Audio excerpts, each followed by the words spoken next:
Parshas Toldos. This week's Parsha presents us with at least one head-scratcher.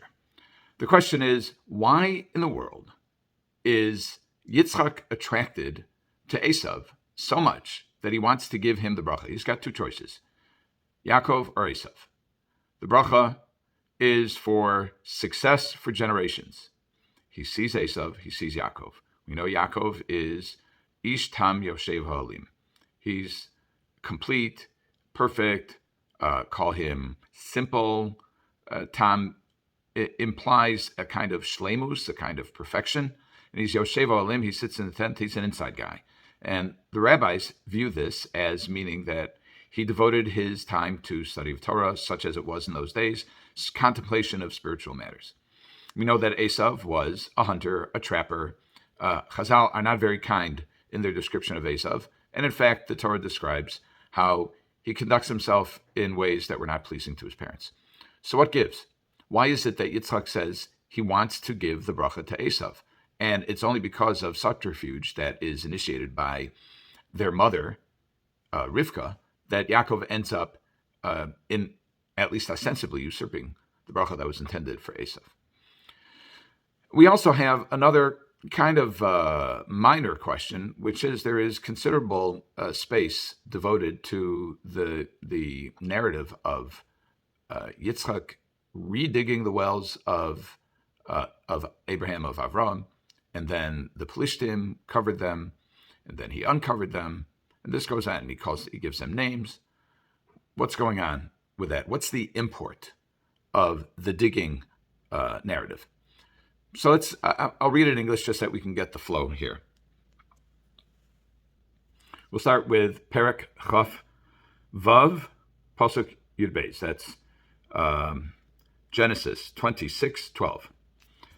Here's the lead up, the setup, if you will, for the narrative about the wells. Isaac sowed in that land, and in that year he reaped 100-fold. Thus had Hashem blessed him. So Yitzchak was successful. The man became great and kept becoming greater until he was very great.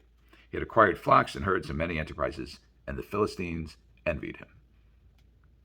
All the wells that his father's servants had dug in the days of Abraham, his father, the Philistines, stopped up and filled them with earth. What's going on with that? And Avimelech said to Isaac, "Go away from us, for you have become much mightier than we." So the Avimelech and the Pelishtim could not tolerate Yitzchak's success. So Isaac departed from there, and he encamped in the valley of Gerar, and he dwelled there. And Isaac dug anew the wells of water, which they had dug in the days of Abraham his father, and the Philistine had stopped up after Abraham's death. And he called them by the same names that his father had called them. Okay, so now he's redigging the wells of Avram Avinu, of our father Abraham. Isaac's servants dug in the valley, and they found there a well of fresh water. The herdsmen of Gerar quarreled with Isaac's herdsmen. They said, "The water is ours." So he called the name of that well Esek, because they involved themselves with him. Esek means it could be a transaction.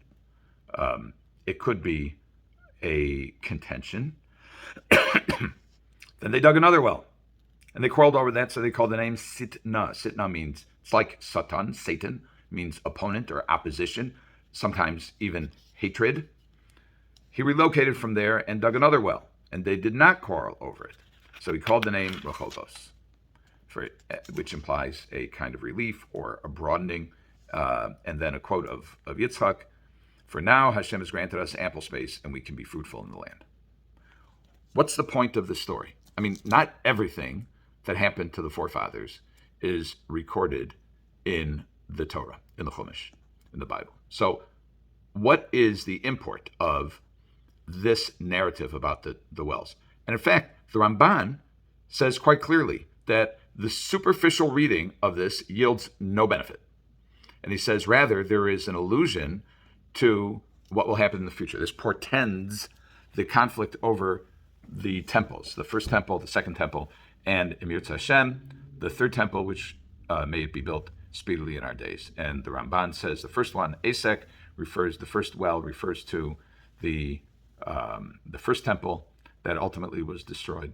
And then the second temple is Sitna, which alludes to hatred that was destroyed. The Romans destroyed it. And then the third which will be built without any opposition, and that is Rehovos.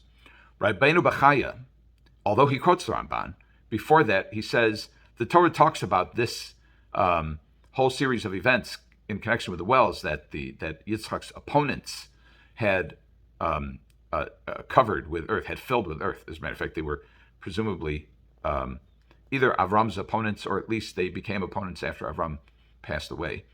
And Avram dug the wells, Yitzchak uncovered them. Avram dug the wells, the Plishtim covered them, Yitzchak uncovered them, and he called them by the same names as his father Avram had called them. Rabbeinu B'chayeh suggests that this shows the gevura, the might, the power of Yitzchak. It's setting the stage for a description of what kind of person Yitzchak was. Now, this can be taken in a literal sense, and Rabbeinu B'chayeh says there's also an allusion to the people whom Avraham and Sarah had persuaded, had taught, had mentored to become God-fearing people as opposed to idol worshippers. And then, carrying on with this allusion, the Pelishtim stunted that spiritual growth and filled it with earth, filled it with schmutz, if you will, with filth. And so Yitzchak persists, and he reignites the spiritual passions within the people. Whether you view this on a physical plane of just persistence, patient persistence, as my teacher and mentor, Rav Ahron Soloveichik, explained, that this is the notion of gevura, of power, of might. And whether we view it on a physical sense or in the spiritual sense, not to be disheartened by setbacks, but rather to persist, to persevere, to be patient, and to just keep on keeping on, so that ultimately you can achieve your goal. So now we know this about Yitzchak. And Yitzchak's principal attribute, as it's described in the tradition and explicitly by the Kabbalists, is Yitzchak's midah, his principal character trait, is that of gevura, is that of overcoming obstacles, overcoming challenges in accomplishing a goal. Now let's go back to our first question. Why in the world would Yitzchak select Esav as the recipient of the bracha and the bearer of the Abrahamic legacy? And what we see is that Yitzchak perhaps faced a dilemma. On the one hand, he had his son who seemed to be most spiritually attuned to the family tradition, which was Yaakov, but he was an Ish Tam Yoshev Halim. He was perhaps naive. He certainly was not ascribed the attribute of gevura, of power, of resistance. That's not what you would have characterized Yaakov at the time. He was, we might say in today's lingo, yeshiva bacher. He was a scholar, not a worldly man, an otherworldly man. Esav, on the other hand, was quite accomplished. He was a hunter. He was a trapper. Chazal say that in a sense, he was comparable to a chazir, to a pig, who proffers his split hooves as a sign of his being acceptable as a kosher animal, but he's not really. And there's some kind of dissembling that's taking place. But Esav obviously knows how to deal in this world. And Yitzchak, it could be said, was faced with a dilemma. We have two sons, each of whom has a shortcoming. Yaakov's shortcoming is he lacks kavura. Esav's shortcoming is that he lacks spirituality or emes. What do we do? Yitzchak's judgment, the better thing to do would be to give somebody who has the trait of gevura, of power, persistence, ability to overcome challenges, and to try to imbue him with spirituality so that he could be the vehicle. Rivka, on the other hand, saw it a different way. And the Torah makes it quite clear that she was correct. Rivka saw that Yaakov was the true, legitimate bearer of the tradition, that Esav's getting the bracha would only lead to corruption. They were both her sons, and she knew them well. And so she designed what is in essence an episode of confrontation that would force Yaakov to become a gibor, that would force Yaakov to flee for his life and to learn how to deal with his opponent. And we see later on that he does. We see that he becomes, we might say, sophisticated in dealing with his Esavian opposition.